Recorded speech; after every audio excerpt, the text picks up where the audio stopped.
Pilipinas. NBC Manila Broadcasting Company.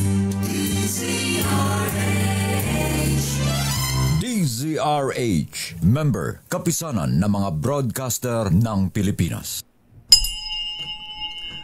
Oras, Pastor Apollo Kibuloy, alas 8:10.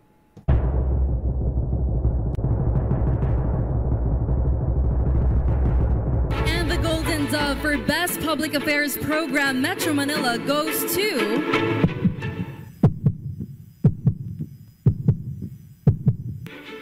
Damdaming Bayan, DZRH. Programang nakikinig, programang inaalam ang masasabi mo, programang magbibigay ng tama at totoo. Para tama ang alam mo, tara, usap tayo para malaman ang Damdaming Bayan. Live sa DZRH Radio, DZRH TV at DZRH Digital.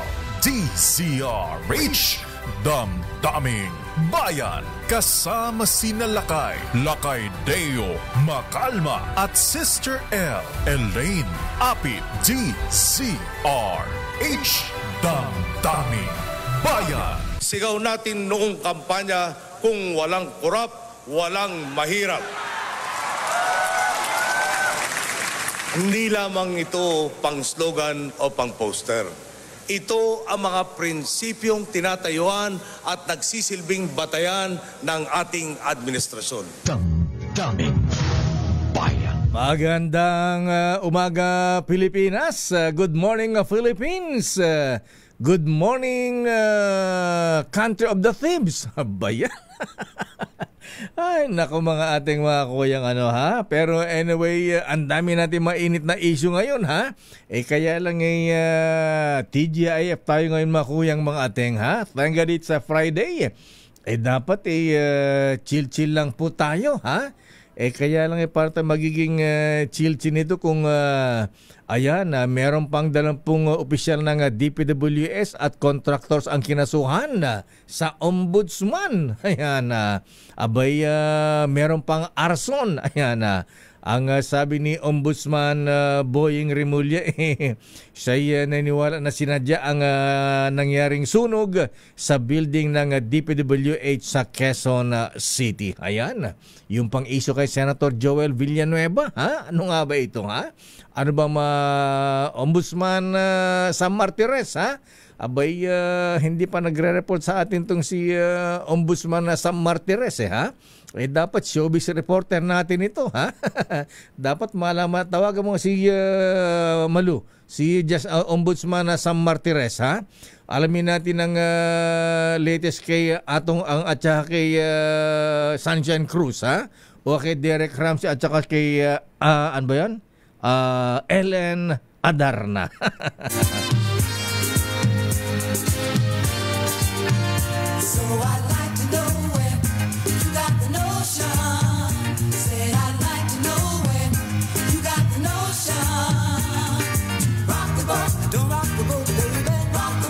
Pero ngayon po mahabigyan na seryoso ang usapan natin ngayon dahil ang ating bisita po sa ating studio ay wala pong iba kundi ang Chief of Staff ng Armed Forces of the Philippines, General Romeo Browner Jr. General Browner, sir, naimbang bigat. Good morning po. Good morning, Manong Deo, at magandang umaga rin po sa ating mga televiewers at yung mga nakikinig sa kanilang mga radyo. Abay, maraming issue ngayon sa AFP, ha? Ayan, gumagawa din ba ang AFP ng flood control projects? Maraming nananawagan, Manong Deo, na ipasa na lang daw sa AFP yung mga flood control projects dahil siguro po ay may tiwala sila sa ating mga Army at Air Force, Navy engineers. Oo nga pala, ano nangyari dun sa naalala ko nung araw yung mga nagko-construct na mga building, mga kalsada, mga sundalo, mga engineers ng AFP, General Browner. Ano nangyari dyan? Well, nung una po, talagang mga engineers. In fact, yung mga nung panahon po ng mga Amerikano, mga US engineers ang mga gumagawa ng mga kalsada natin, yung EDSA, yung pong Cannon Road, no? At marami pa hong mga gusali. Pero nung tayo na po ay nagkaroon ng AFP Engineer Corps, ay gumagawa rin po tayo ng mga projects, pero yung pong mga malalayo, yung hindi kayang marating ng mga contractors. Katulad po ng yung mga road projects natin sa kalagitnaan ng mga bundok. Yun po yung ginagawa ng ating mga engineers. Pero ngayon, ba't natigil? Well, ngayon po, dahil nga nag-shift na tayo sa territorial defense, yung mga engineer brigades po natin ay kino-convert na natin into combat engineers. Para po kung sakaling magkaroon ng gera, yung pong mga engineers natin ang gagawa ng mga protective cover para sa ating mga tropa, para sa ating mga kababayan. Yung pong mga kailangan na tulay para makatawid yung mga tangke natin. Sila po ang gagawa nito mga ito. Akala ko gumawa din ka ng farm to cockpit roads. Farm to resort. Ayan. Anyway, so siguro dapat maibalik yan, General Browner, sir. Ayan, alam po, iba ang tiwala ng ating mahabayan sa AFP. Ayan, pagdating sa ganyan, yung disiplina, ayan, tapat, ayan. So siguro, di ba may mga proposal na ganyan? May mga proposal. Ano pa, kailan pa ba ng batas para maibalik yung mga ganyang trabaho ng Corps of Engineers ng AFP? Katulad po yung panawagan ni Senator Padilla. Mga AFP na lang ang gagawa ng mga flood control projects. Si Secretary Dizon po mismo, si Secretary Vince Dizon ang mismong nagsabi na nung siya po ay namamahala sa Clark, ay yung ating engineers po ang gumawa ng mga daan dito, yung iba pong mga road networks.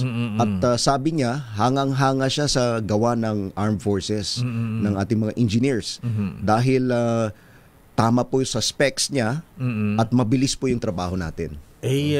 Tatangin ba ito ng AFP? Kayang-kaya ba ng gawin ito ng AFP, General Browner, sir? Well, sa ngayon po, dahil nga po na banggit ko na nagtatransform tayo, nagta-transition tayo sa combat engineers, nag-commit po kami kay Secretary Vince Dizon na tutulong po ang ating engineers. Pero in the aspect of supervision and oversight. Katulad po, doon sa pagplano ng mga proyekto, pag-costing, pag-bidding, yung implementation and inspection, pwede po tayong tumulong sa DPWH, pero hindi po kami mismo ang gagawa. What do you mean? Dapat nga kayo ang gagawa para matyak na hindi sub-standard. Well, o kaya ghost yung project. Kulang ho kasi yung ating mga engineers. We only have 5 brigades. Sa Army, meron tayong isang brigade sa Air Force, isang brigade sa Navy. So hindi po sapat yun para magawa po natin lahat yung mga kailangan gawin, lalong-lalo na po sa itong flood control projects. But again, sa ngayon po ay tumutulong na kami dahil nanawagan po si Secretary Vince Dizon ng tulong from the AFP and from the PNP. Nag-inspect po yung ating mga units in the field. Okay. Binigyan po tayo ng coordinates ng mga flood control projects. Pinuntahan ng mga units natin in the field. In-inspect po nila. Nakita? Ano na-discover? Well, yung latest po na statistics na nakarating sa akin, out of the 8,000 flood control projects, I think mayroon pong mga around 60 na ghost projects. Wow. Mga ganun po. 60. Mga ganun po yung yun po yung latest na statistics na nakarating sa akin. Talaga. Sa ngayon po, ito yung AFP ang nakadiscover nito, AFP po, hindi po ang DPWH. Hindi po AFP. Wow. Kaninong project yan? Project ba ng mga politiko yan? Congressman? Hindi po namin alam, Manong Deo. Basta ang tasking lang po namin, puntahan yung coordinates kung saan po yung sinabing nagkaroon ng flood control project at tinignan po nila kung meron, if it is existing or not existing. Wow, 60 na ghost. So saan lugar ito? Luzon, Visayas, Mindanao? All over po. Wow. So meron, all over. alin mas marami, Luzon, Visayas o Mindanao? Hindi ko po matiyak, Manong Deo, at meron po tayong report. At yung pong figures na yon ay sa tingin ko po ay lalaki pa kasi tuloy-tuloy yung ating pag-inspect. I think ang binigay po sa amin na number ng projects na i-inspect ay mga 16,000 po. Wow. So tuloy-tuloy pa ho yun. Wow, ayan na. Bakit ba sa inyo sa AFP pinapaimbestigahan? Dahil po nakakalat kami sa buong bansa.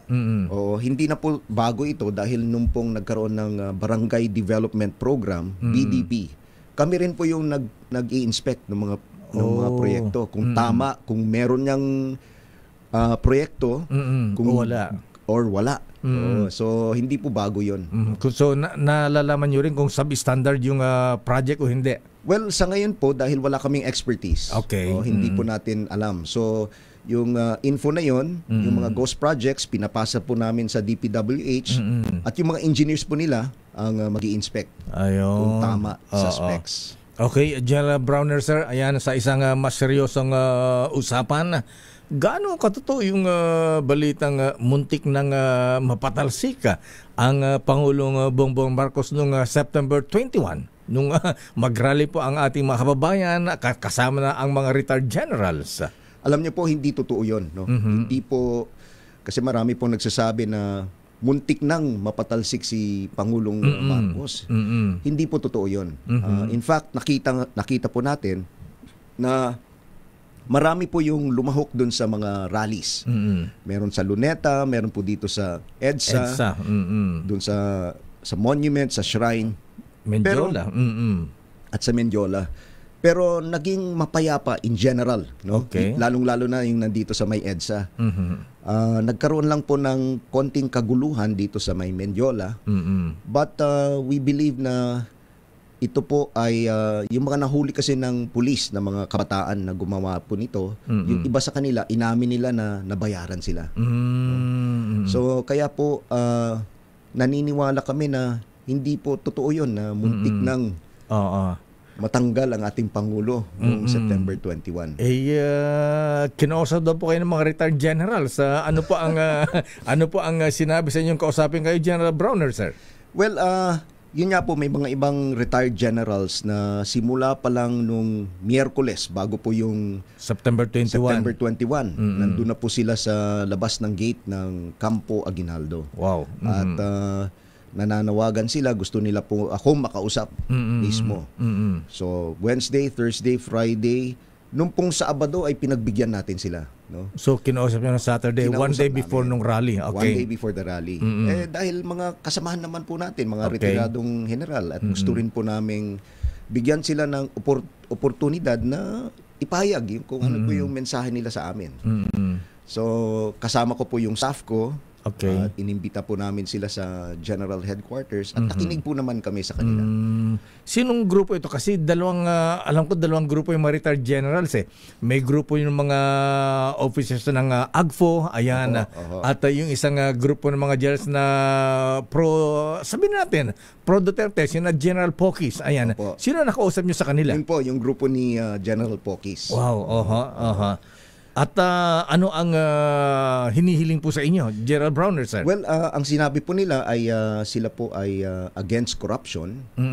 At sabi naman po namin sa kanila, kami rin po, the AFP is also against corruption. Pero po ang sinabi nila is that kailangan makialam na ang armed forces. At kung hindi daw kami makikialam, sila na mismo ang mag-aarmas. Wow. So, isa po sa kanila ang nagsabi nun. At narinig po nung ating mga ibang general, yung mga active na mga staff po natin. Na kasama sa meeting. Ayan. So, anong klaseng pag-aangklas ang gusto nilang mangyari, General Browner, sir? Yun nga po. Kaya po ako nagtataka kasi bakit po yung ibang mga kababayan natin nananawagan sa Armed Forces of the Philippines na makialam? Kung ang Armed Forces po ay makikialam, katulad nung experience natin sa EDSA 1 at EDSA 2, EDSA 1, EDSA 2, tatlong bagay lang po yun eh. Either coup d'etat or withdrawal of support from the President. Yung nakita po natin nung nag-withdraw si General Angie Reyes, yung Chief of Staff noon. This is the time ni dating Pangulong Erap Estrada. Dating Pangulong Erap Estrada. At pangatlo, yung military junta. Okay. Alam niyo po, pagka nangyari itong any of these three, ay hindi po maganda para sa ating bayan. Dahil maapektuhan yung ating ekonomiya. At yung ating international standing. Wala na pong utang sa atin or i-freeze po yung assets. At yung pong standing natin katulad sa ASEAN. Okay. Manong Deo, 'di ba ngayon po ang hindi na lang natin na uunahan ay ang Cambodia, Laos, Myanmar. Lahat po ng ibang mga ASEAN countries Vietnam, ay naunahan na tayo. At nakausap ko rin po yung Prime Minister ng Cambodia. Kaibigan ko po si Prime Minister Hun Manet dahil dati po siyang commander ng army nila. Magka-batch po kami. Okay. So sabi niya sa akin nung dinalaw ko siya, sabi niya, you know what? Someday we are going to overtake the Philippines. Wow. Because you are importing rice from us. Talaga. So, rice exporter pala sila? Rice exporter po sila. So, kailangan po talaga ay wag na tayong manawagan sa Armed Forces of the Philippines na makialam po dito sa ating political and itong pong democratic processes natin. No? Okay, General Browner, sir, ano ang gusto nila mangyari? Military junta, military takeover o constitutional succession na kung mapatalsik ang Pangulong Marcos, ang Vice Presidenta ipapalit? Ano po yung mga alternative na iminumungkahin itong grupo ni na General Pokis? Well, during that meeting po, wala naman po silang sinabi. Inaantay nga po namin kung ano yung gusto talaga nilang gawin namin pero hindi nila binanggit. Pero kitang-kita naman po sa mga pag nagrarally sila, yung mga panawagan nila, etc. At yung mga posters nila na nagsasabi na General Browner, makialam ka na o kaya sumama ka na. Makinig ka sa taong bayan, no? So yun po yung mga kaya po nananawagan ako sa ating mga kababayan na wag na pong idamay ang armed forces. Please shield the armed forces from the political environment. Yung mga nangyayari po ngayon sa ating politika. Buti ta General Browner, sir, ayan, hindi mo ginaya ang dating AFP Chief General Angie Reyes. Ayan, ano ang naging dahilan? At ikaw ay nanindigan na tapat sa ating konstitusyon at sa Commander-in-Chief. Well, nakikita naman po natin na may nangyayari. In fact, yung ating Pangulo mismo ang naglabas nung listahan ng mga 15 top contractors.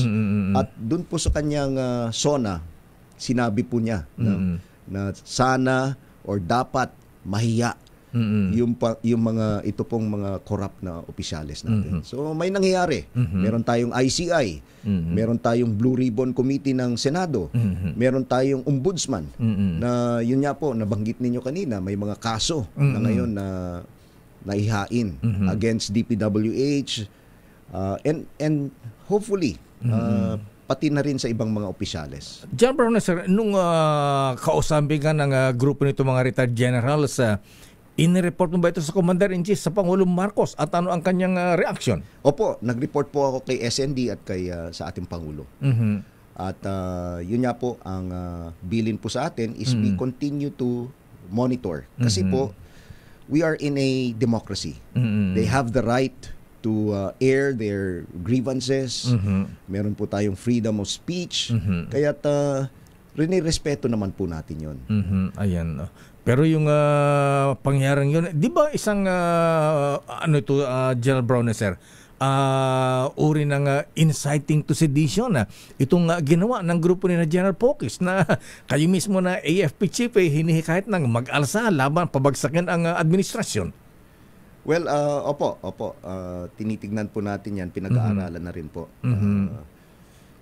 In fact, dun nga po sa usaping pensyon. Ayan, Manong Deo, kung may lalabas ko po itong issue na ito, fake news rin po yung lumalabas na yung ating Pangulo ay nag-utos na i-suspend, i-terminate yung pension ng mga retirees Retired natin. generals, Na officers.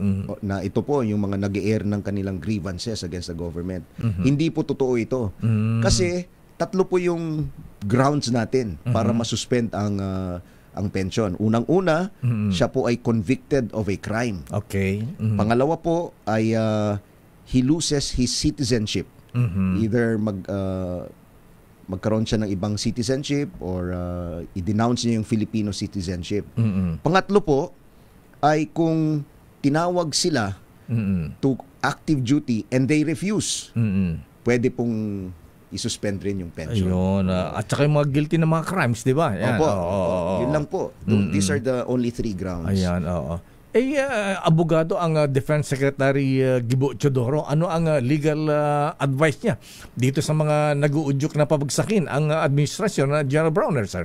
Well, yun nga po, yung ating Philippine National Police, particularly yung CIDG ay pinag-aaralan po kung ano po yung pwedeng mga kaso na ipataw sa mga, hindi lang po sa mga retired generals, pero lahat po ng mga individual na nananawagan po sa ating armed forces na either magkudeta or mag-withdraw ng support or maghunta. Although hindi po ginagamit yung mga words na ito, pero yung pong nananawagan sila sa AFP, no, na makialam na, ay sana po talaga ay wag na nating isipin ito. Kasi again, pag nakialam po ang Armed Forces of the Philippines, hindi po maganda para sa ating bayan. Kumusta ang hanay ng Armed Forces sa General Browner, sir? Kasi may mga narinig tayo na ang mga junior officers ay medyo restive dito sa nangyayaring corruption sa administrasyon. Well, okay naman po ang Armed Forces. We are still solid. We remain solid. We remain disciplined. We remain professional. At naintindihan ko po yung damdamin ng ating mga sundalo, yung ating mga officers, dahil maski ako po mismo ay galit rin po sa corruption. Kami po ay properly yung ginagawa namin. Katulad po, Manong Deo, kung isingit ko rin po, yes, sir, yung sinasabi nilang 15 billion ghost project ng AFP. No? Ano nga, ayan, nabutit na banggit ba? Tatanungin ko rin sana kayo, ayan. Ano ba yung balitang yan? Ano ba nagkaroon daw ng ghost project pati sa AFP? Ito po masasabi ko, hindi po totoo yan. Wala pong ghost project sa AFP. Ito po ang proseso kasi, yung meron po tayong tinatawag na TICAS or yung tatag ng infrastruktura para sa kapayapaan at seguridad. Ito po ay agreement between DPWH and the Department of National Defense. Ang nangyayari po is that the AFP identifies the projects na kailangan po namin. Okay. For example, kailangan po namin ng mga barracks, kailangan po namin ng mga training facilities. Pinapaalam po namin sa DPWH ito. Okay. Under the TICAS. Sila na po ang nagpaplano, sila na ang nagbabudget, sila ang humihingi po ng budget from the DBM. Sila ang nag-i-implement nito, nagbibidding, and then sila na po ang nag-i-inspect. Pinapasa na lang po na sa amin pagtapos na. In other words, ni isang piso po walang dumadaan sa AFP.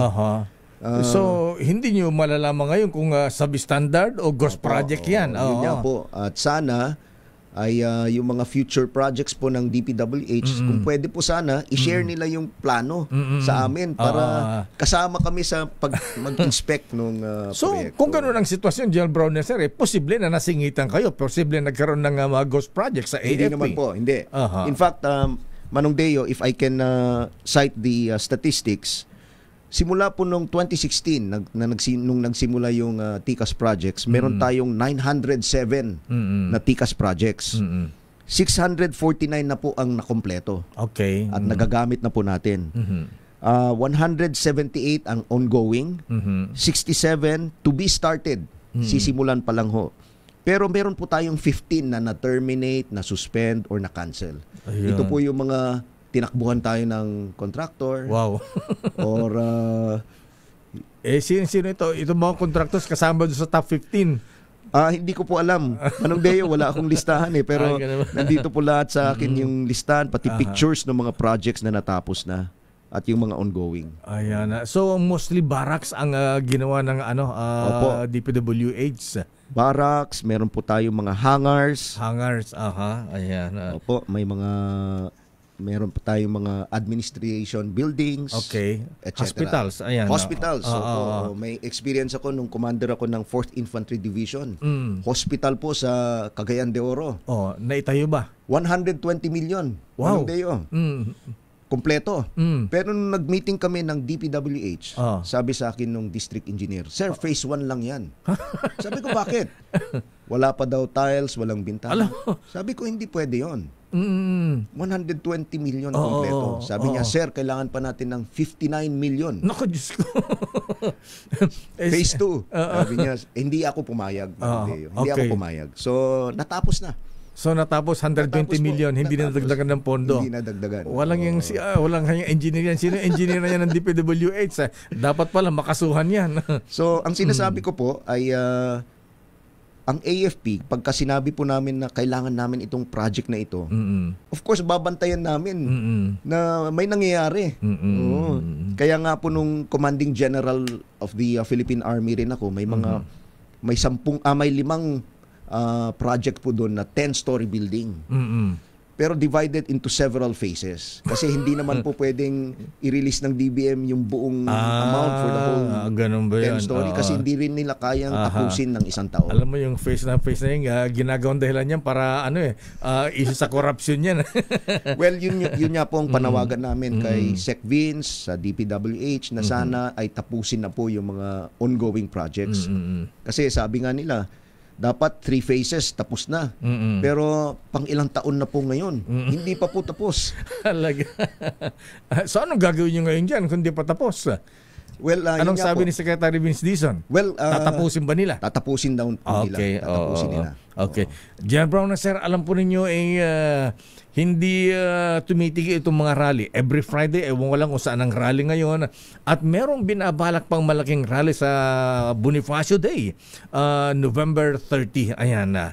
Ano ito? May mga plano, may tuloy-tuloy ba? May mga destabilization plot pa rin po ba na namumonitor ng AFP, General Browner, sir? Well, hindi naman po natin matatawag na destabilization plot. Okay. Pero yun nga po, nananawagan sila sa ating taong bayan na sumama dun sa rally, malawakang rally. Sa amin po okay lang po yun.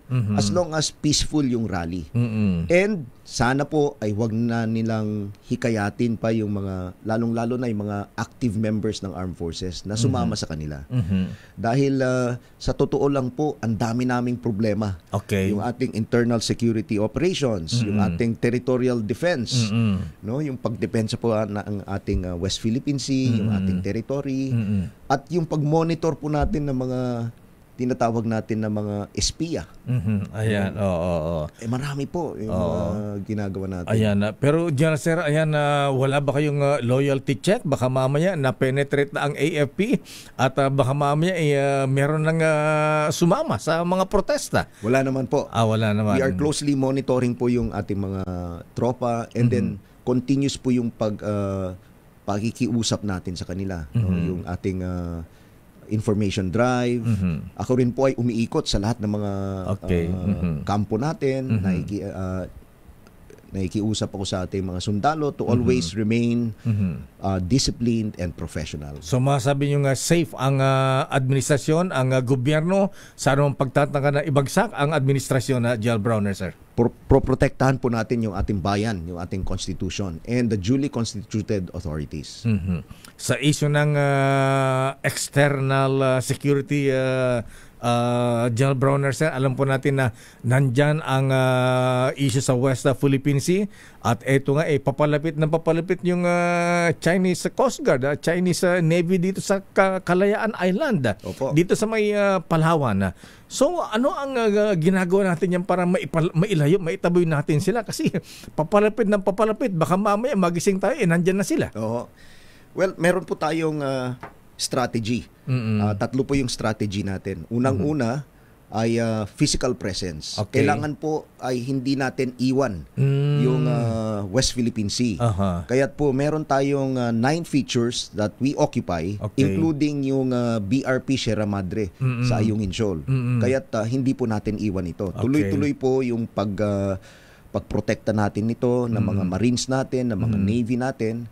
And tuloy-tuloy rin po yung ating pagpatrolya doon sa area. Yung mga eroplano po natin ay halos araw-araw lumalabas po para magpatrolya. Pangalawa po is that we have to create a credible deterrence. Okay. So, dalawang bagay po yung ginagawa natin dito. Unang-una, yung modernization program natin. Dapat palakasin natin yung Armed Forces of the Philippines natin.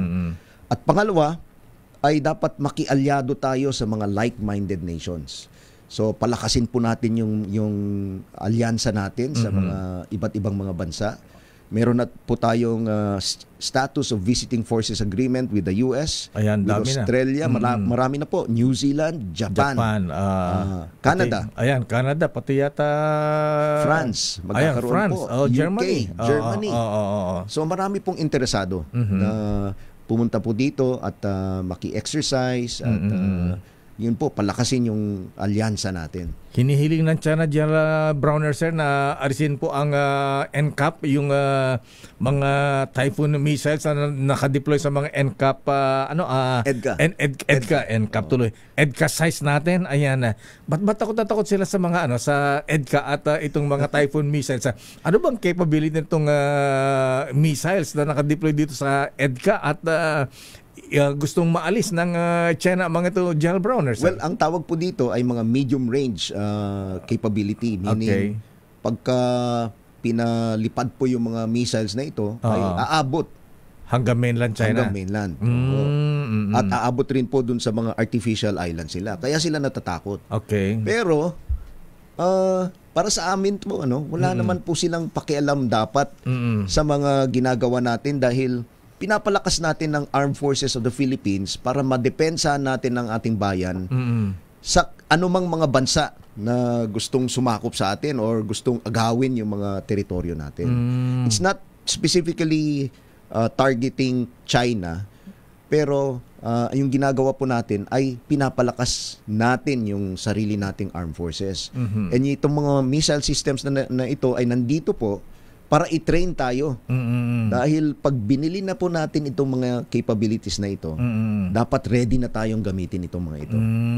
Pero sabi naman ng iba, General Browner, sir, yan daw po ay magiging target ng China dahil nga dito sa EDCA sites na inilagay ng US. Alam nyo, Manong Deo, kung kahit na meron yung EDCA sites o wala, target pa rin tayo. Bakit? Dahil yung location po. Okay. Geolocation ng ating bansa. Strategic. Very strategic po tayo. Malapit tayo sa Taiwan, nasa gitna tayo. No, yung pong nakaharang po tayo kasi yung doon sa mga labasan ng mga barko nila, going to the Pacific Ocean. Ayan.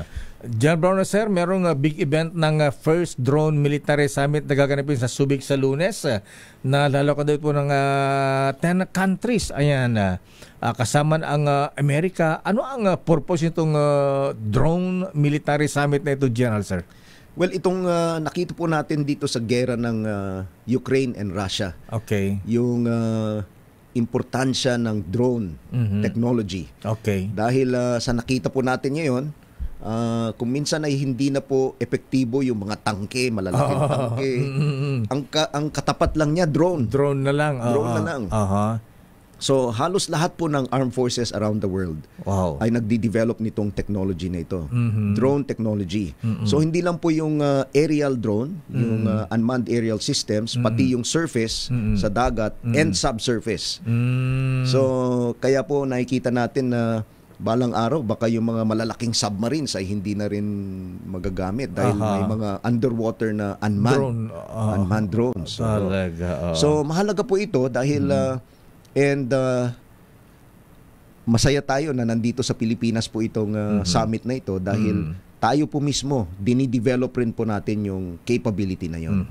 Drone and anti-drone technology. Ayan. Ang China, ang galing nila ng cyber cyber issue, ang gagaling sila cyber attack or Yes. paano natin nire-repel, kinokontra ito, nilalabanan na General Browner, sir? Manong Deo, last year, inorganize na po natin yung AFP Cyber Command. Cyber Command.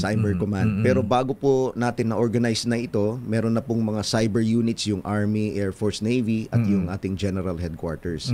Ngayon po ay lalo pa nating pinatibay ito, pinalaki, dahil na-recognize natin na isa sa mga bagong domains of warfare, yung cyber warfare, ay kaya nating lumaban dito kahit na ang kalaban po natin ay yung mga malalaking bansa. Okay. Halos patas po. Basta bigyan nyo po yung Pilipino ng laptop, konektado po ito, kayang-kaya niya. Di ba nga po, Manong Deo, yung unang gumawa ng yung I love you virus. Pilipino ang gumawa nito. Yung unang virus na umikot sa buong mundo at nasaan na nga ba yun? Nasa FBI, nasa CIA. Pentagon. So magaling po tayo. Kayang-kaya natin lumaban dyan. Kaya lang bakit ang mga bangko nagrereklamo sila ay nahahak ng mga hackers. Yung cyber command po natin, ang dinidepensahan natin ay yung AFP. Security. Pero yun nga po ang sinasabi ko, meron din po tayong capability na hindi lang po pagdepensa. Meron din po tayong capability na umatake. Ayan. Okay, General Browner, sir. Ayan. So, ang security natin, hindi ba tayo nangamba na kumusta ang depensa natin against external aggression? Malabo bang mangyari ito, General, sir? Ayan. Well, sana po ay hindi magkaroon ng gera. Okay. Dahil talagang talong-talo po lahat. No? Walang panalo sa gera. So our objective is to prevent war by deterring any countries from attempting to attack the Philippines. Kaya't sa ngayon po ay maganda yung mga programa natin sa modernization natin. At marami na po tayong ginagawang mga reorganization sa Armed Forces of the Philippines para matugunan natin lahat ng domains of warfare. Space, including space, cyber, information cognitive, air, land, and sea. So marami po tayong ginagawa. At kasama natin yung mga partners natin dito like the US, Australia, Japan, no. Yan ang maganda sa alliance natin sa ibang bansa, malalaking bansa. Ayan. Malakas at marami pa hong gustong pumunta dito, even India, South Korea, mga European countries. Ayan.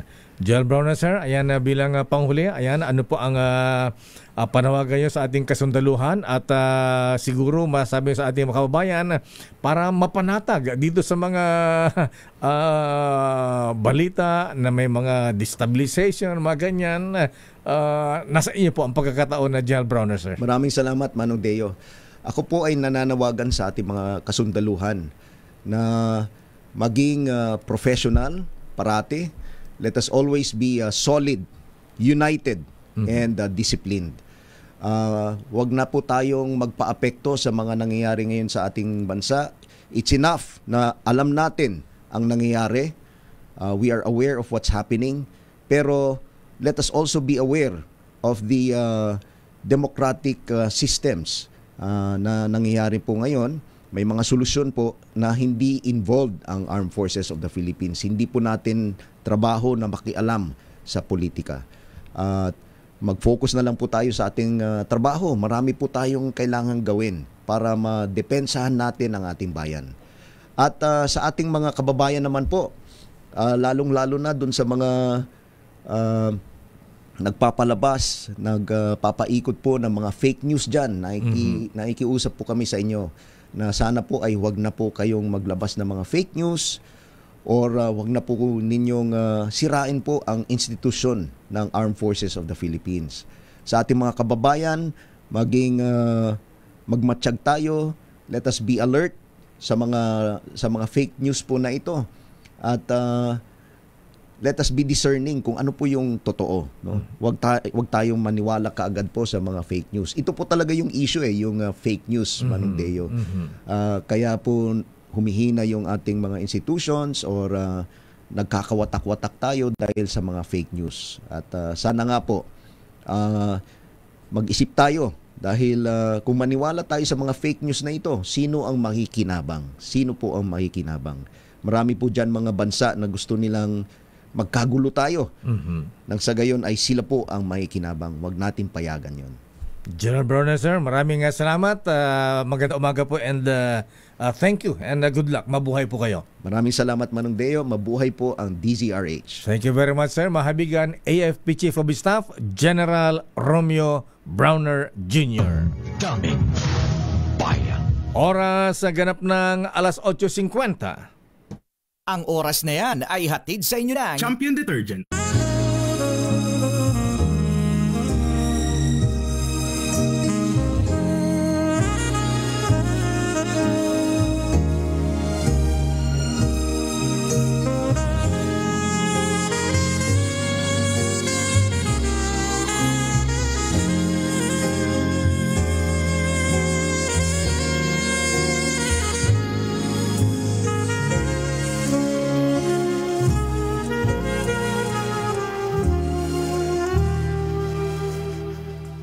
Merry Christmas and a Happy New Year from DZRH.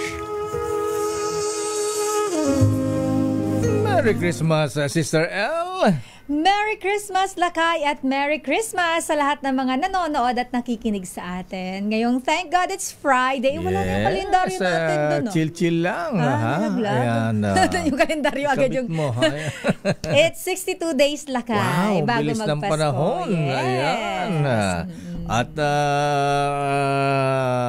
sana hindi makalimutan ang bonus at 13th-month pay. Ay, hindi yan, Lakay. Kasi ang 13th month pay ay mandatory at baka kayo'y maireklamo. Pero yan. kung kumikita naman, Lakay, katulad ng lagi nating sinasabi at binibless naman talaga ni Lord ang inyong mga kumpanya, magpa-bonus kayo. Ayan. At speaking of bonus, Sister L. Daming Abay, dumadami ang mga mga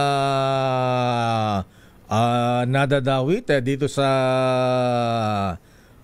issue ng flood control project. Yes. At mamaya, ayan, makausap natin yung mga nabanggit si Ka-Ador Pleito, si Congressman Ador Pleito, ha? Di ba nabanggit din yung kanyang pangalan? Handa raw maimbestigahan at makipagtulungan sa AMLAC upang malinis ICI para malinis ang kanyang pangalan.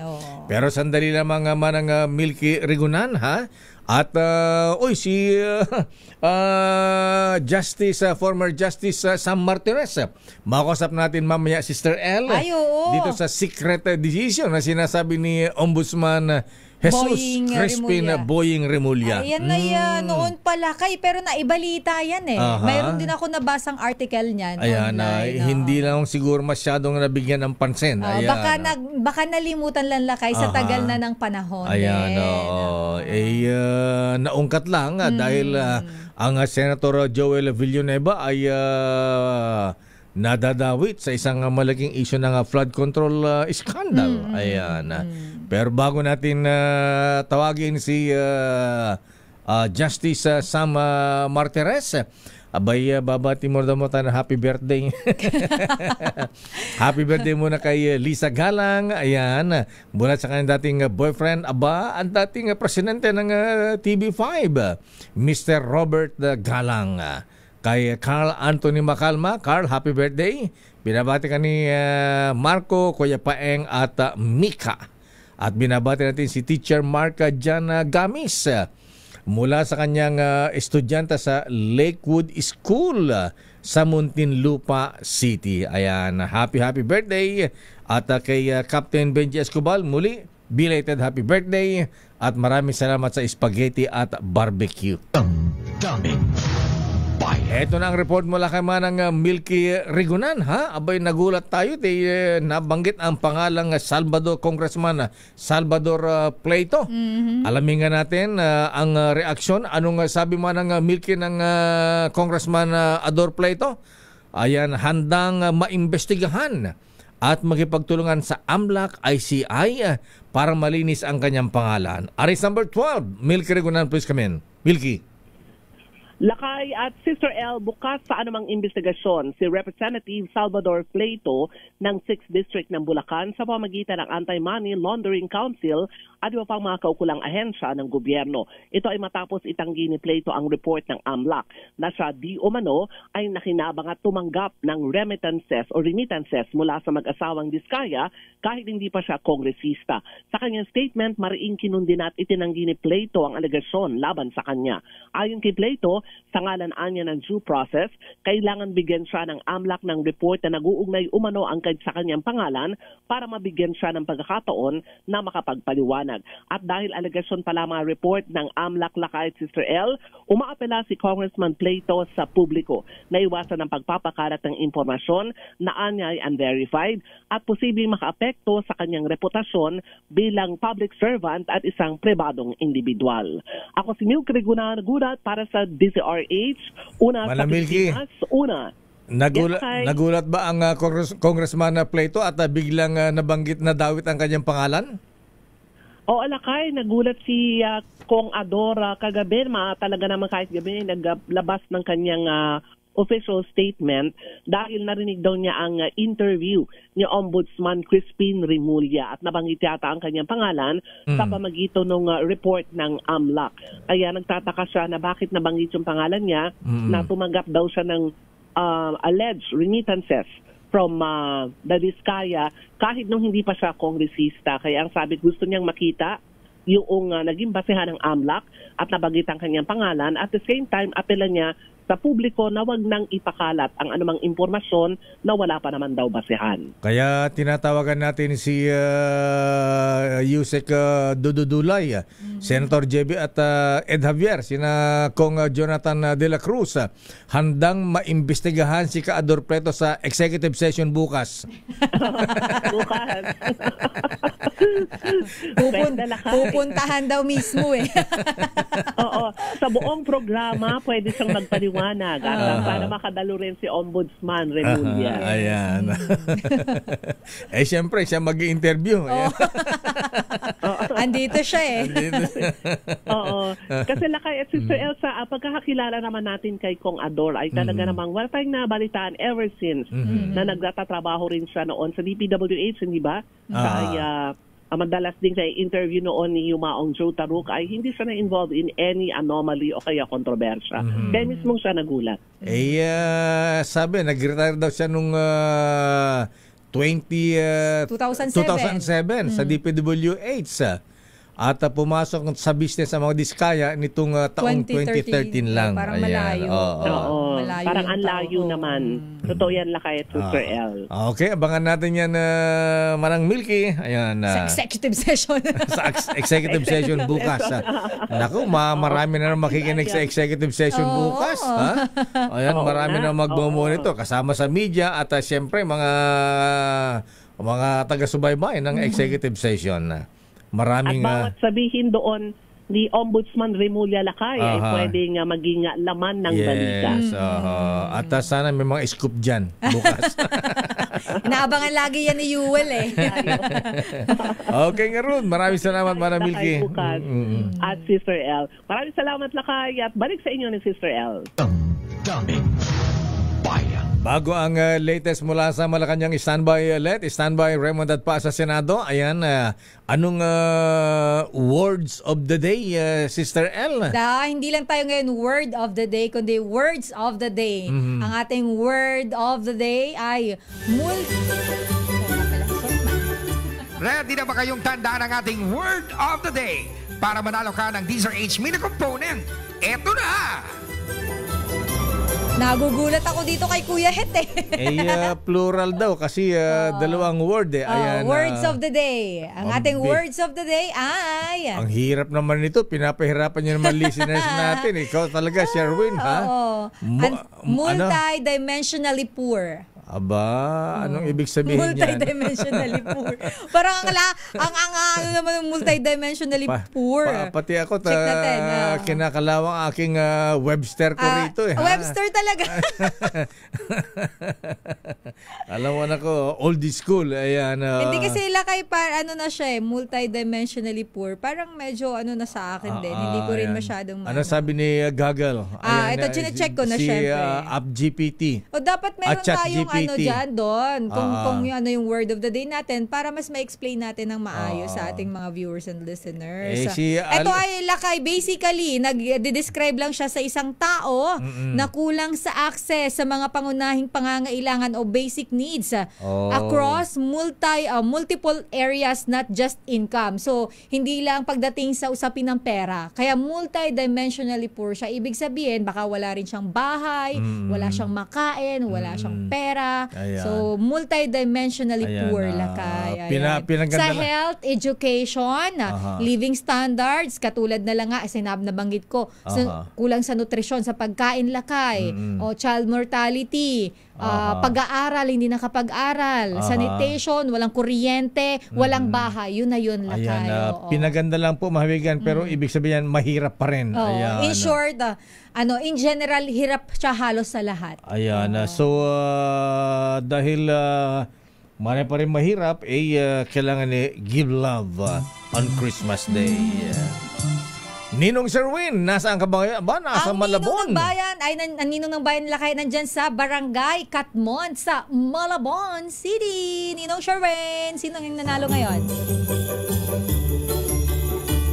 Hey, hey, hey! It's the time of the year para mamigay ng malakasang pamasko! Dahil eto na ang Deezer H Pasko Panalo Malakas Promo! Kapag nahuli namin kayo nakatutok sa Deezer H Radio o nanonood sa Deezer H TV at Deezer H Online, instant meron kang ginaldong 1,000 pesos at Christmas gift basket hatid ng DZRH. Plus, may bonus round pa. Kailangan lang sagutin ang keyword of the day para mapasa inyo ang aming DZRH mini component. Kaya, kinig na! Sa DZRH Pasko Panalo Malakas Promo! Ninong Sherwin, sino ang pahihirapan mo ngayon sa ating words of the day?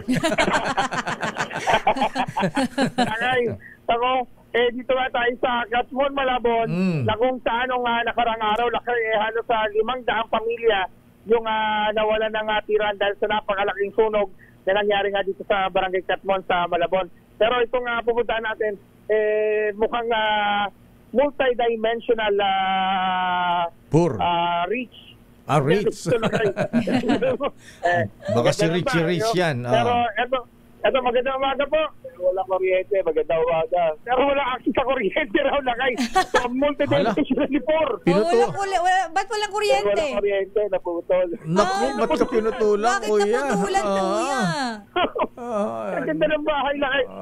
Nakatutok sa cellphone. Hindi pa tapos yung interview mo kay General Brown. By delay. Walang kuryente. Walang kuryente kaya sa cellphone lang nanonood. Ayan na. Sa cellphone lang nanonood. Ba't ka pinutulan, kuya? Siguro pinantay mo sa huweteng. Si Kuya Edwin Coronel. Yan, lakay. Kuya Edwin. Naputol. Ba't ka pinutulan, kuya? Cut off. Bakit? Lakay, na-cut off sila.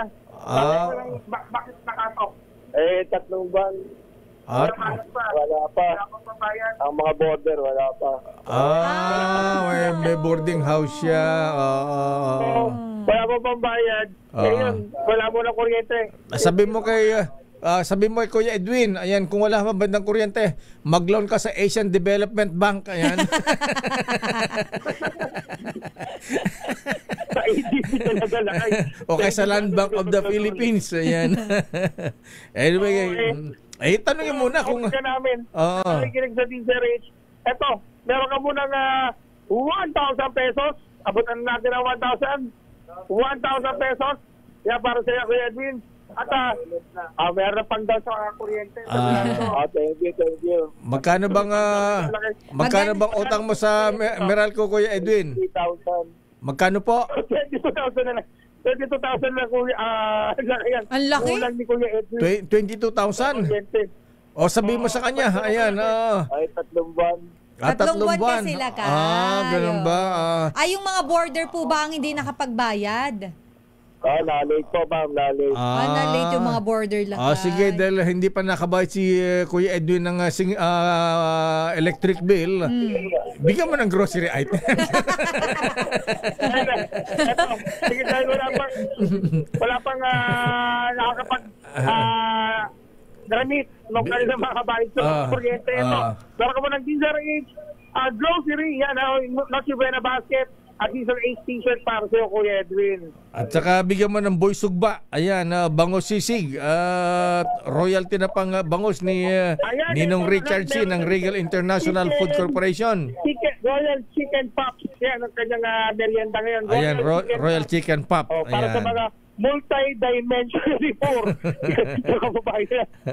Pero silang Royal Chicken Pops. At syempre, dahil ano ba yung word of the day natin? Multi-dimensionally poor. Galing na. Mukha may binabasa eh. Pero mahirap man, pero mataas ang memory, mayaman sa memory. Ganun ba? Siguro mahilig sa maniyan. Pero kang DZRH mini component. Ayan, makakalimutan mini component. Yan, mapapakinggan mo automatic DZRH. At syempre meron ka ring gift back mula sa, syempre, ang MX3 gift pack. At isa natin ang MX3 natural supplement. Ang MX3 ay available nationwide sa lahat ng drugstore. Available din online sa Shopee, Lazada at TikTok. MX3, dito ako believe yan, ha? Para sa yan, Kuya. Ano masasama kayo na kay Deo? Deo, maraming salamat sa Pabasko. Pasensya na, Kuya, di ko kayang bayaran yung electric bill mo, masyadong malaki. At saka may magbabayad naman pagka nakasweldo ng mga borders mo, babayaran na yan. Magbabayad din. Okay, Kuya, maraming salamat. Good morning at Merry Christmas. Ayan, so 22,000 na lang ako. May balik na yung kuryente na sa kanila sa Barangay Katman, Malabon. RH cover 6 sa Inbatang Baro Diesel 8. Una sa Pilipinas, una sa Pilipino. Pwede na natin pag-uusap kay Diyos Saldarriaga yan, salary deduction na lang.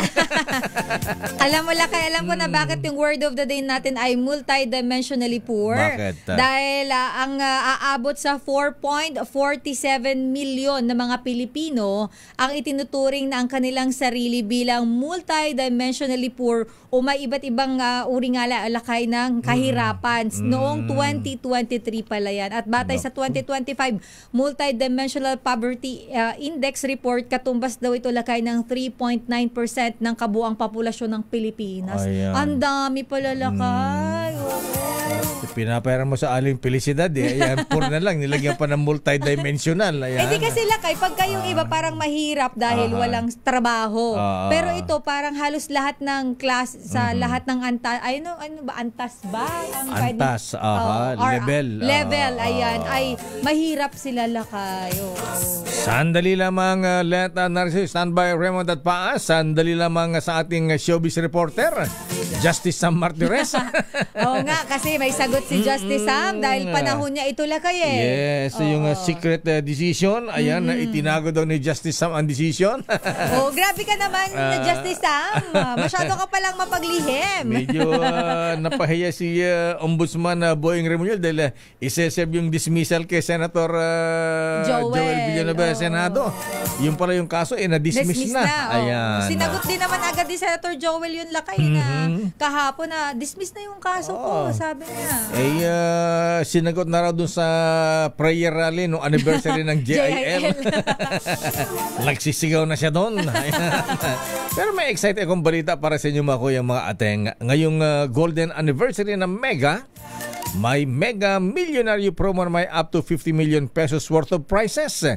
Kasama na dyan ang instant GCash vouchers at maging monthly winner ng brand new car o kaya 1 million. Simple lang sumali. Bumili na especially Mark Mega Sardines, Mega Mackerel at Jim's Coffee Products. Kunin ang promo code sa loob ng lata o sachet at i-chat o isan sa official Facebook page ng Mega Sardines. Pero sabi ni Illustrious Potentate Dong Mendoza, ayan, batiin daw muna natin na happy birthday si Kuyang Randy Rojas ba? Magpapainom to ng Jim's Coffee. Ayan. At paalala po mga ka-DCRH, itago po yung sachet o takip ng lata na may promo code dahil kailangan ito para maklaim ang major prize kung sakaling manalo. Yan ang paalala ni Mr. Marvin Chu Lim. Ako po si Dayo Makalma, nagsasabing sali na sa Mega Millionaire Promo. Malay nyo, kaya na ang susunod na manalo ng Toyota Race o kaya ay 1 milyon. Standby, Leta Narciso, standby, Raymond at Paas. Susunod ka, sir. Ayan, Justice, showbiz reporter ng DZRH, Justice Sam Martires. Oras, Sister L. Bakit na-demote ng todo si Justice Sam? Di ba sabi nga retired na siya? Gusto niya maging showbiz reporter. Yun ba talaga gusto niya? Okay. Kasi sa dami ng mga issue ngayon, retired na siya. Nai-stress daw siya. Oo, gusto niya chill-chill lang. Kaya showbiz na lang. Naman, okay, sige. Pilipinas ang oras, 18 minuto makalipas ang 9:00. Kung balitaan lang din ang usapan.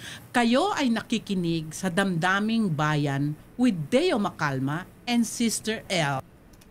Daming Bayan. Maraming salamat, Miss Universe Glory Diaz. Sa oras, Sister L. 9:24. Oras na standby, Let. Ano ang latest kay Pangulong Marcos? Si standby Raymond. Nasa ating linya na, Sister L. Ang ating showbiz reporter. Ayan. Tatanong ko talaga sa kanya kung gusto niya maging showbiz reporter. Di ba pinanindigan niya yan? Ayan. Ang ating DZRH number 10. Ayan. Alamin natin kung RH10 na ang number niya lagay. Yes, RH number 10. Justice Ayan, ang plaka 10. Ayan, tsaka walang number 10 ngayon Ayan. Wala ka na makita number 10 ngayon. Wala number 10 na reporter tayo. So, alamin natin ang latest kay Ellen Adarna at kay Derek Ramsey. Ayan. Alamin natin kung bakit naghiwalay. Yes. Dati si Lloyd Kaliwan ang DCRS number 10 Ayan. Ibigyan natin kay dating ombudsman Samuel Martires. Si Justice. Ayan. Alamin natin ang latest kay Tita Sammy Martires. Magagalit sa'yo si Justice Sam. Tita Sammy Martires, sir. Magandang umaga po. Magandang umaga na kay Mayor Deo at Sister El. Good morning po. Magandang umaga sa inyong mga tagapakinig. Opo. Ako ay nagre-report sa inyo tungkol sa mga nangyayari ngayon. Opo. So, hihintayin ko lang ang tanong mo para... una po, tatlo po ang tanong ko. Ayan, bukod kay Ellen Adan at Derek Ramsey, kung si Ato ang bat, Sunshine Cruz, kung sila pa ba? Ayan. At mamaya ay kay Boying. Okay. Anyway, kidding aside, Justice Martires, sir, ano ba talaga? Ba't sinasabi ni Ombudsman na Boying Remulla na meron na pong kayong secret decision sa issue ni Senator Joel Villanueva, Justice, sir?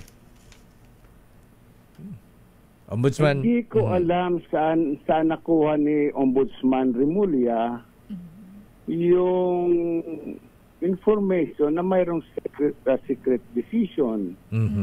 Kasi kung titingnan ang records ng Senado, titingnan ang records ng Ombudsman, ay nandoon naman sa files yun, yung decision ni Senator Joel Villanueva.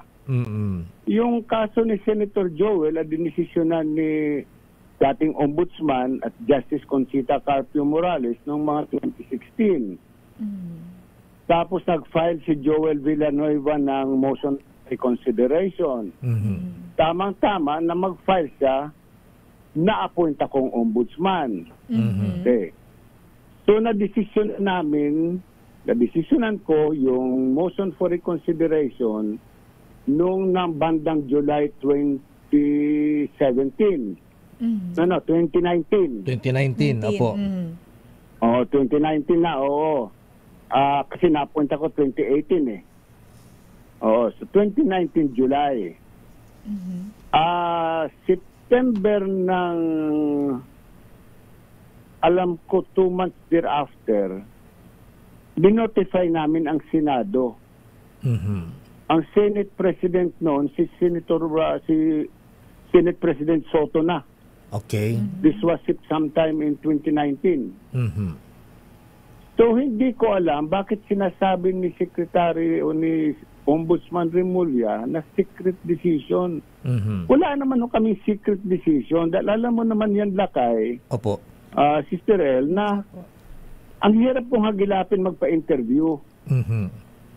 Na pangalawa, hindi man ako nag-aanunsyo na itong kasong ito, dinesisyonan ko, itong kasong ito ay pinirmahan ko, itong taong ito ay pa-file namin ang kaso. Hindi ko trabaho yan. Ang trabaho ko ay pag-aralan ang mga kaso na nakapending sa Office of the Ombudsman. Pag ganyan mag-aanunsyo ako, trabaho na yon ng isang press secretary.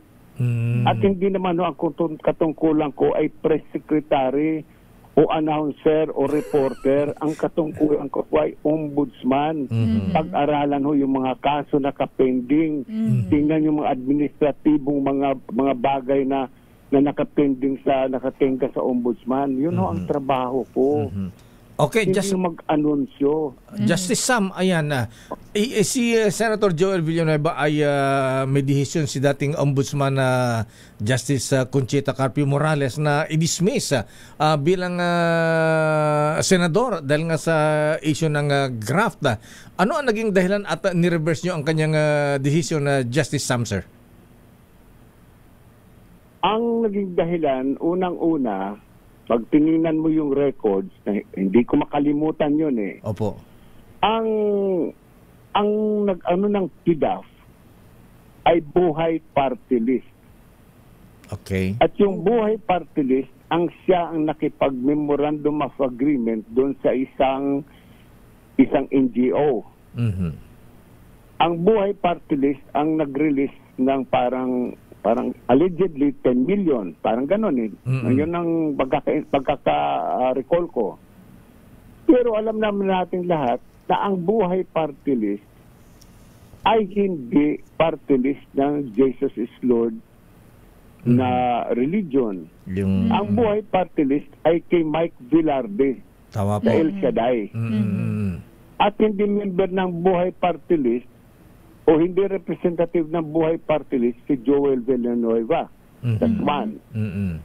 Ito yung pinaka-critical sa lahat kasi sinasabi ng ombudsman na perma ni Joel Villanueva yun. Ang problema, ang sabi ng NBI, ng question document section ng NBI, yung perma ni Joel Villanueva, legit perma dun sa buhay party list nasulat at memorandum of agreement is not the same as the usual signature of Joel Villanueva. Sino pa ba ang kukontra sa NBI? Maliban lang kung ang ombudsman ay magka-hire ng isang handwriting expert para patunayan na yun talaga ay signature ni Joel Villanueva. Pag ginawa yan ng ombudsman na mag-hire kami na siyang expert, we will not rely on the government's investigating agency, which is the National Bureau of Investigation. The ombudsman is no longer the protector of the people. The ombudsman is already the persecutor of the people. Pinipersecute na namin dahil ipipilit namin may kasalanan si Joel Villanueva.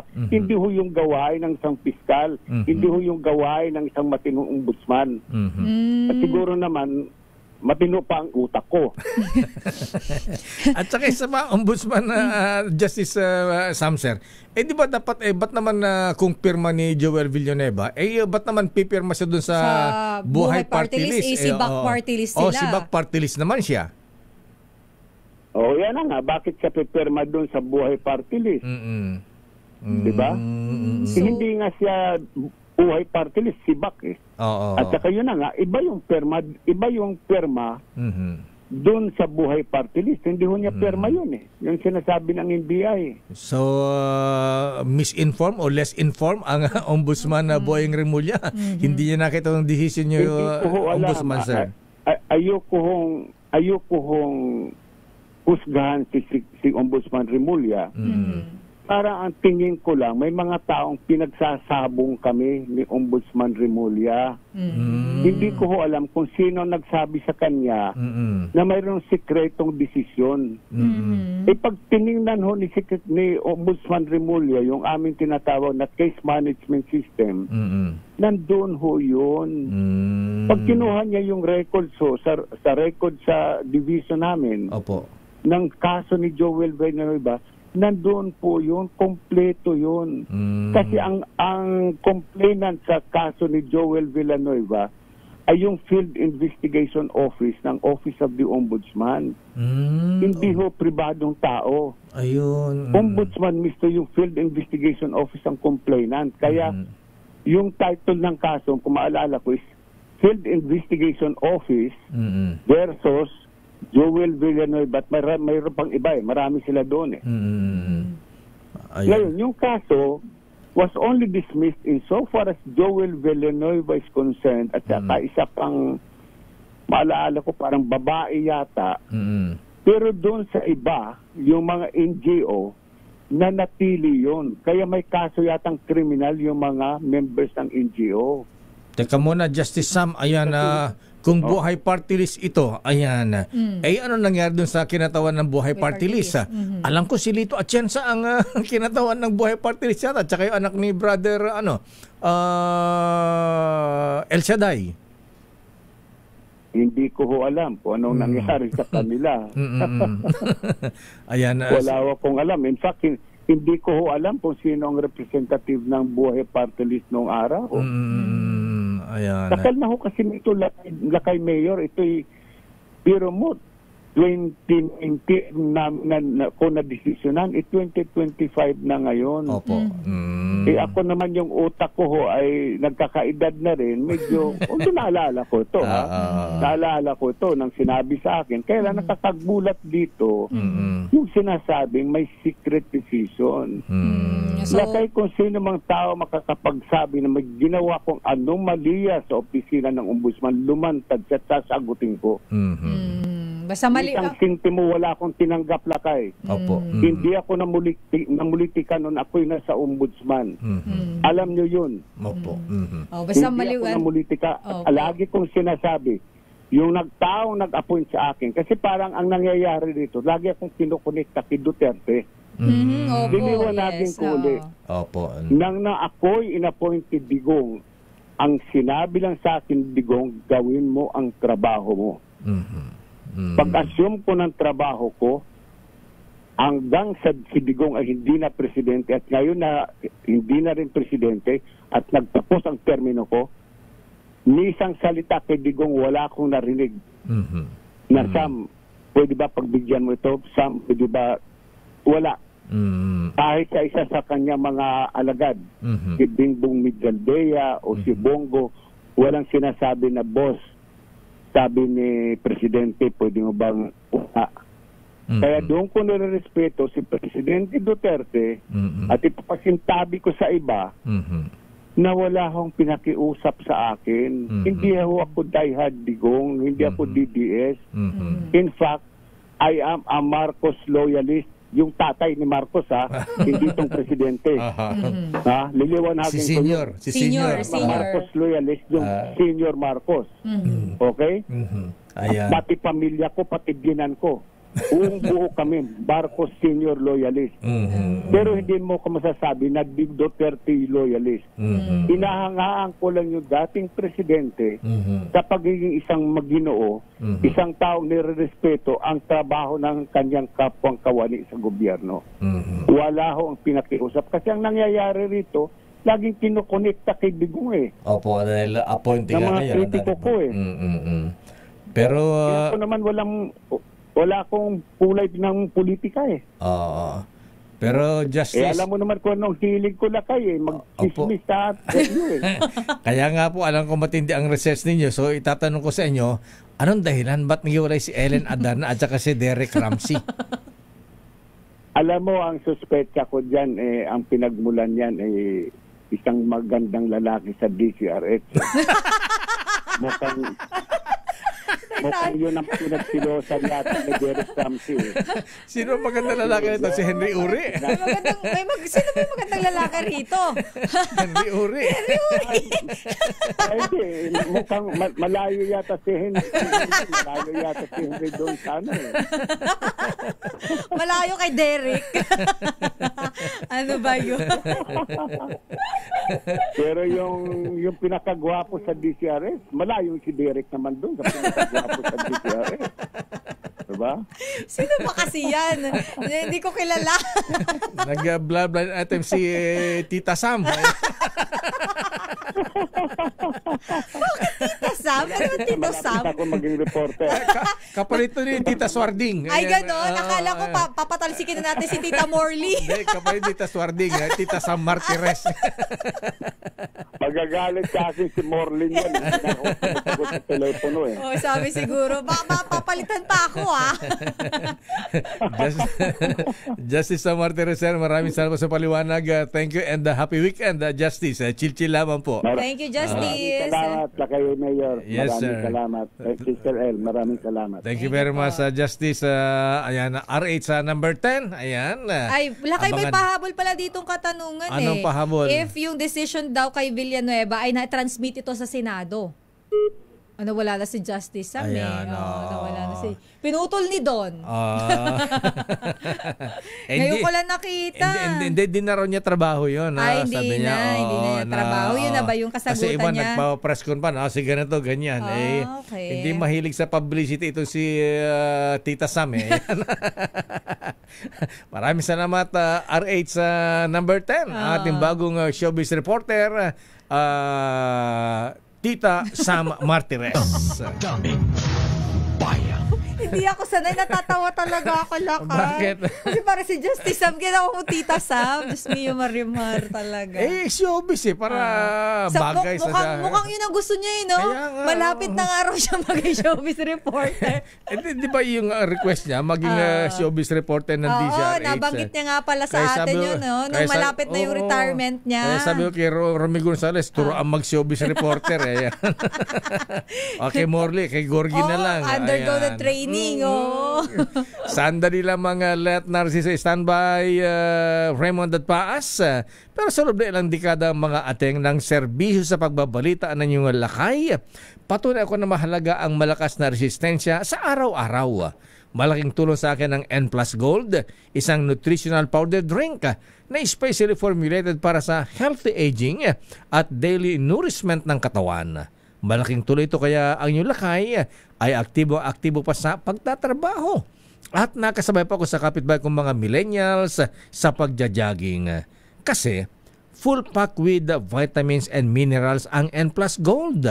Tama-tama sa panghilangan ng ating katawan, lalo na kapag nagkakaedad. Kaya mga kuya at mga ateng, mahalagang alagaan ang ating mamahal sa buhay. Kaya dapat inaalagaan din natin ang ating mga sarili. Kaya mamaya pag uwi nyo, dumaan muna sa Mercury Drug at mag-uwi sa inyong mga magulang ng N Plus Gold. Yan ay tanda ng pagmamahal. Daming bayan. Oras, Sister L. 9:41. Ang oras na yan ay hatid sa... Sumiklab dyan sa labas ng tanggapan ng ICI. Anong klaseng tension yan? RH15, Giselle Ricafort. Giselle.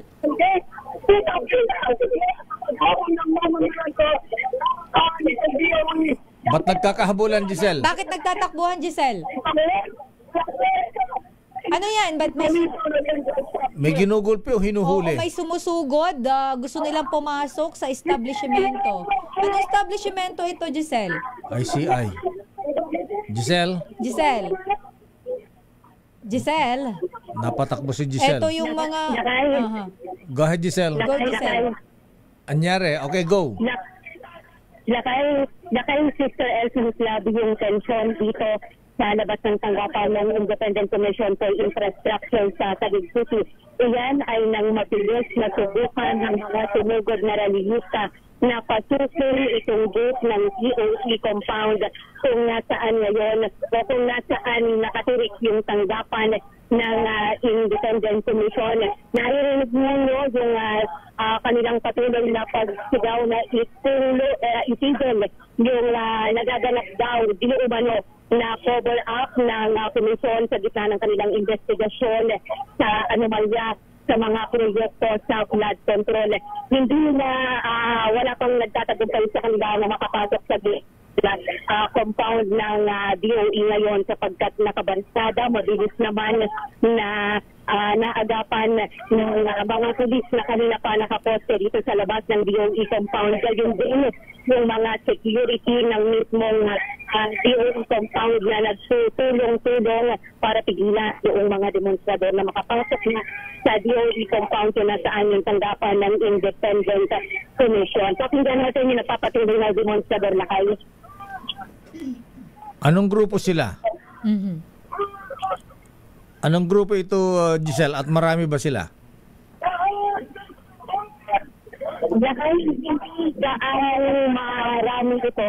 Kung kukumpirmahin natin lakay yung bilang, pero parang kung sa tansa ko ay nasa humigit kumulang 20 lamang lakay. Kami minsan lakay, kakalabas lamang natin ng DOE compound sapagkat kanina naabisuhan doon na magkakaroon nga ng demonstrasyon dito sa area. At habang hinintay namin yung mga rallies sa lakay ay mabilis na may nagtatakbuhan na lang ng mga demonstrador mula sa gilid nito at patuloy nga dito sa gate mismo ng DOE compound kung saan kanina ay sinusubukan nga nila na buksan para makapasok sa mismong tanggapan ng Independent Commission for Infrastructure dito sa Taguig City, Lakay.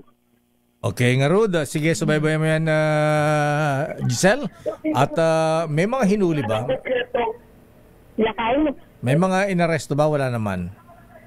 Lakay, wala pa dahil ito Lakay, bahagyang kumalma yung komisyon sapagkat mula kanina na tinutulak nila at tinutugot na buksan yung gate ng DOE compound ay kasalukuyan sila Lakay na nagsasagawa ng programa Lakay. Karamihan sila Lakay sa mga relihista ay mga kabataan. Alamin natin Lakay kung ano yung grupo na kanilang pinakaaniban. Pero again, ito ay bilang pagtundo na sa dian nila ay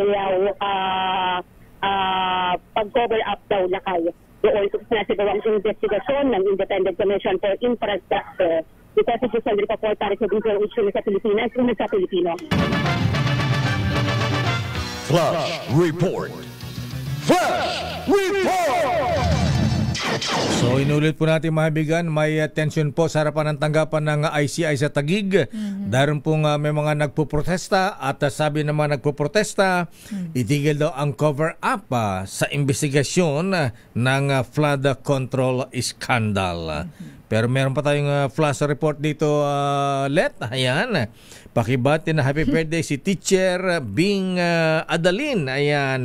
Ng Davao City. Aba, birthday pala Teacher Bing. Ha? Ayan. Naragsak nga pa nagkasangay. Manang Bing Adalin ng Davao City. Mula kay Willie Adalin from Heaven. Daming bayan. Ito yung misis nung nagdala ng radyo. Nagdala ng radyo sa kabaong niya. Ayan, para makamonitor sa boss, ayan, makamonitor sa langit. Ayan, first time ito na avid listener siya Avid listener natin na nung namatay, ayan, ang bilin niya, lagyan ng transistor radio ang kanyang kabaong para pagdating niya sa langit makapanig pa rin sa DCRH. Buhay ba yung radyo Lakay nung nilibing siya? Hindi, siyempre, pero akala ko naman, paano mapapakinggan hindi nakabukas? Siya na magbubukas, basta nilagyan ng battery. Ayan, alam mo Lakay, buti hindi pa uso yung cellphone noon. Ganun. Hindi, uso na cellphone. Hindi yung mga digital. Smartphones. Okay, Dikipad pa noon eh. Okay, mga ganyan na ka-fanatic yung mga listeners natin na Sister Ella na hanggang kamatayan dala-dala yung transistor radio para makinig sa DZRH. Ayan. Samantala lakay, puntahan muna natin ang update mula sa Malacanang. Si Pangulong Bongbong Marcos muling pangungunahan ng distribusyon ng mga ambulansya sa Mindanao. At sa inyo lakay, kumusta? Marami ng ambulansya sa inyo? Meron na isa. Ayan. May isa na. Kaya lang luma na. Baka kailangan ng palitan. Kailangan ng palitan. Para alamin natin ng ilang ambulansya to. Miss Let, RH14 Left Narciso. Miss Let. Sister Ella Kay, biyaheng Mindanao muli si Pangulong Ferdinand Marcos Jr. ngayong Biyernes. Dadalo ang Pangulo sa pamamahagi ng Philippine Charity Sweepstakes Office ng mga ambulansya sa Regions 11, 12, 13 at BARM. Gaganapin ang aktibidad sa Butuan City. May isa pang kaparehong aktibidad sa Kidapawan City pero hindi natutuloy doon ang presidente at sa halip ay kakatawanin siya ni Special Assistant to the President Anton Lagdameo. Sa mga nakaraang distribusyon ng Patient Transport Vehicles, sinabi ni Pangulong Marcos na malapit nang matapos ng PCSO ang pamimigay sa mga lokal na pamahalaan sa buong Pilipinas. Pero hindi pa niya talaga ito matatapos dahil pasisimula naman ang second round ng distribusyon lalo na sa malalaking lugar na nangangailangan ng karagdagang PTVs. Ito si Let Narciso para sa DZRH. Una sa Pilipinas, una sa Pilipino. Maraming salamat, Let Narciso mula sa Malacanang.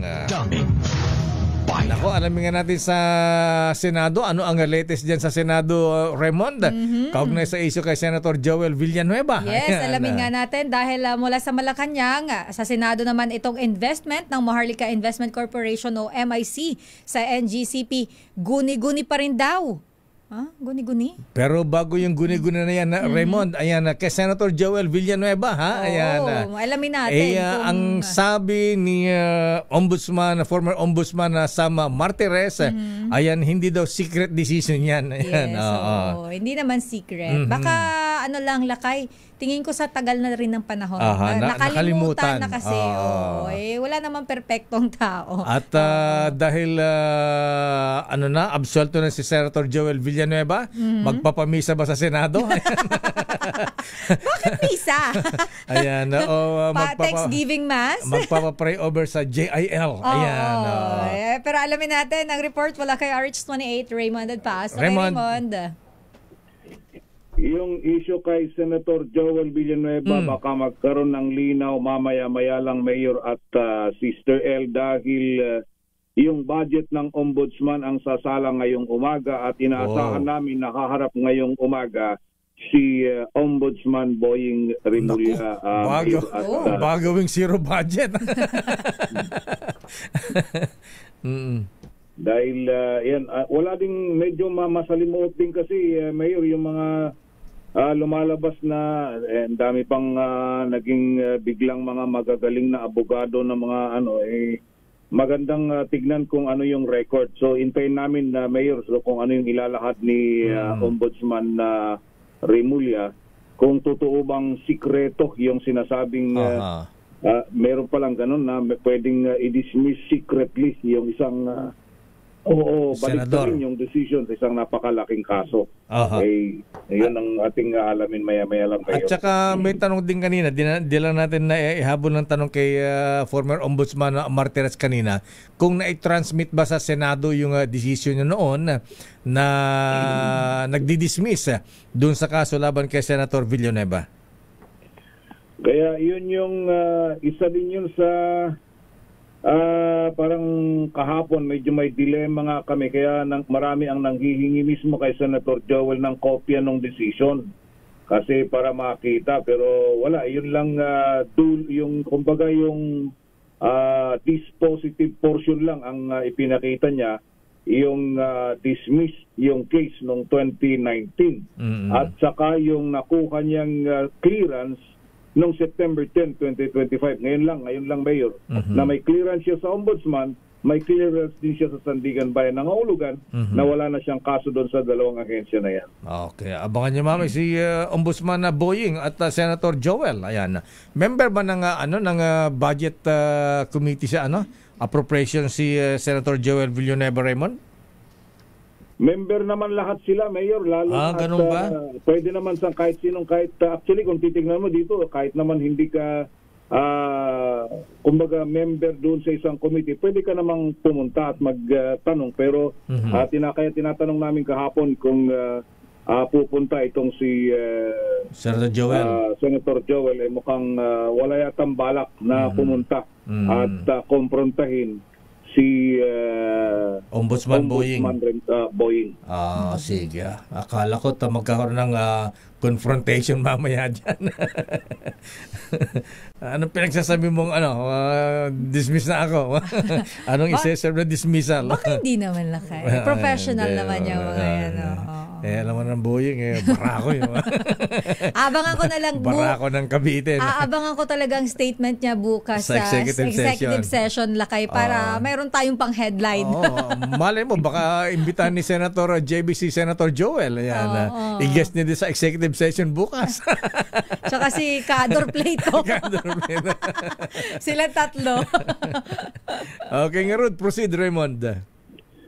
Yes, Mayor at Sister L, wala pang malaking investment yung Maharlika Investment Corporation o MIC na naunang ipinagmalaki ng Malacanang dahil hanggang ngayon, hindi pa na isa sa katuparan yung ipinamalitang investment ng Maharlika sa National Grid Corporation of the Philippines o NGCP.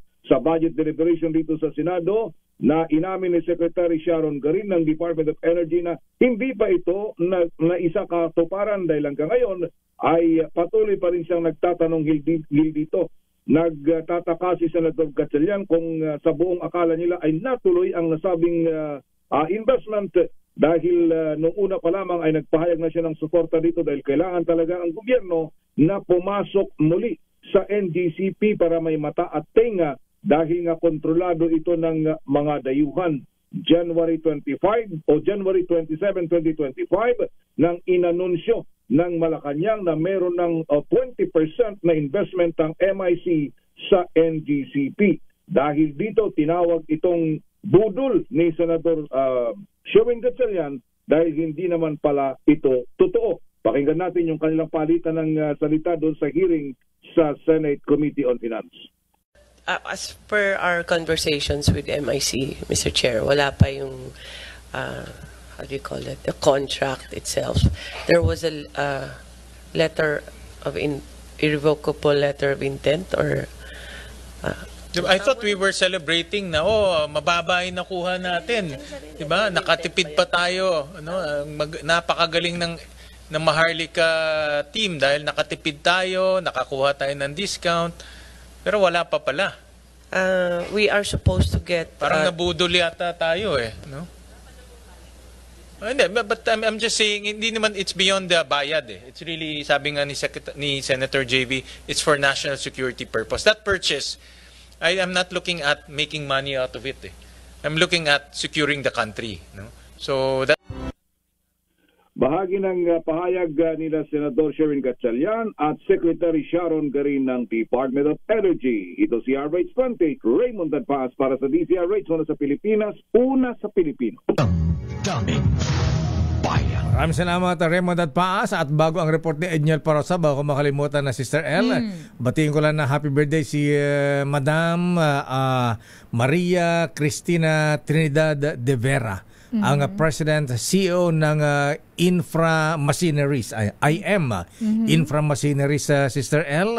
Ayan, inaamin ko na, ayan, nagpa-golf tournament siya kahapon sa sabi sa iyo kaya wala ka kahapon, ayan, tapos iisa ka pa sana ngayon pero i-congratulate ko yung nanalo ng jackpot prize, Sister L. Bakit? Ano yung napanalunan lakay? Naglaro ang former DPWH Secretary Manny Bonoan. Nanalo? Yes! Naman, pakaswerte naman na talaga yung lakay. Congratulations, Secretary Manny Bonoan. Nakuha niya ang jackpot prize, Bakho. Ayan. Daming bayan. O ba't ka natawa? Bakho? Kasi Infra Machineries. Alam ko, pero bakit naman yun? Akala ko cash. Bakho? Ano na pa rin ng hindi naman. Totoo ba yan, lakay? Ay, itanong mo kay Atty. Vladimir Putin. Ayan. Isa pa yun pag tinanong ko. Magsasabi ba na totoo yun? At saka si Director Ador Andrada. Ayan. Congratulations sa Apo Manny Bunuan. Ayan. May pampatag na tayo. Nanalo ng backhoe sa pag-golf tournament ng Inframachineries courtesy of birthday girl Maria Cristina Trinidad de Vera. Ikaw wala ka na panalunan? Lakay? Wala eh. Mailap yata sa yung mga ganyan. May balat ka yata sa puwet eh.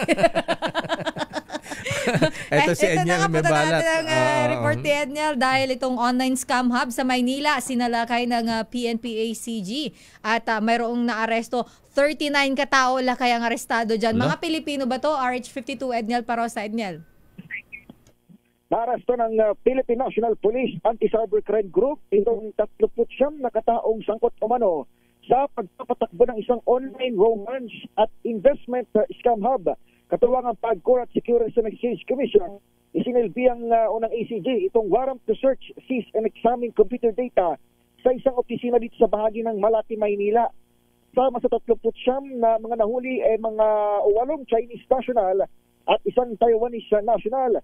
Sa report na tinanggap ni ACG Director, Police Brigadier General Bernard Yang, nabatid na gumagamit ng AI enhancement social engineering tactics itong mga suspect para makapang-akit sa ginagamit nilang dating app. Oras ng kuwang tiwala at personal na financial information ng mga biktima. Inikayat na nilang mga ito para mag-invest naman sa cryptocurrency platform. Kaliban sa mga nakwelyuhan, naabot naman sa 267 na digital evidence.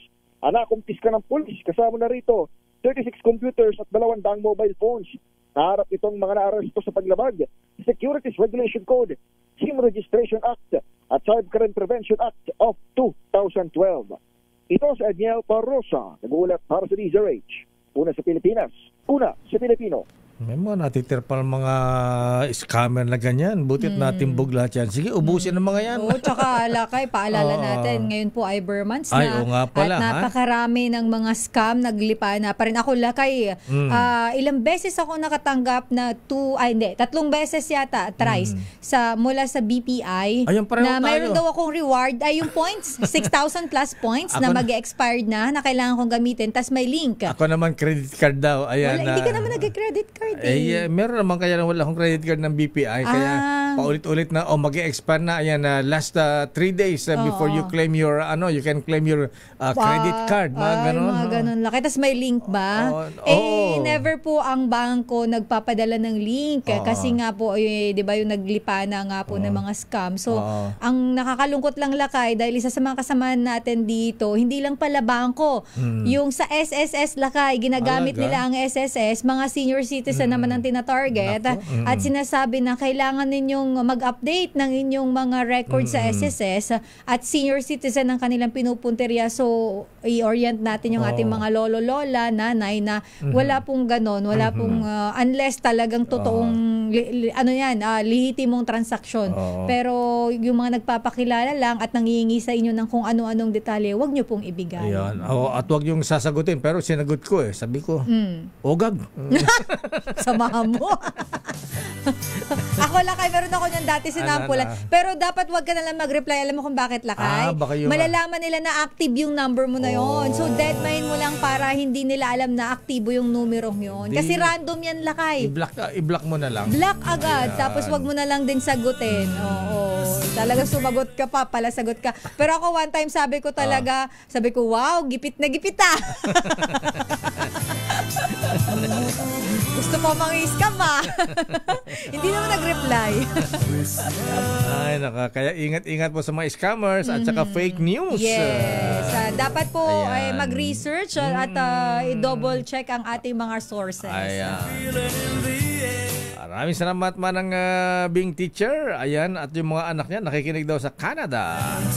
At binabati natin si Atin Vladimir Putin Pilaes. Ayan, natalo daw siya ng 1,000. Ayan. Bakit anong pinagpustahan naman? Isinoli, walang nanalo. Walang sinuwerte doon sa table. Attorney. Ayan. Ano yung kahapon nyo?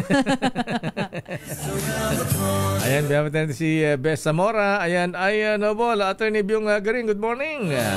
At kay Captain Edgardo Durante, ayan, good morning sir, ayan.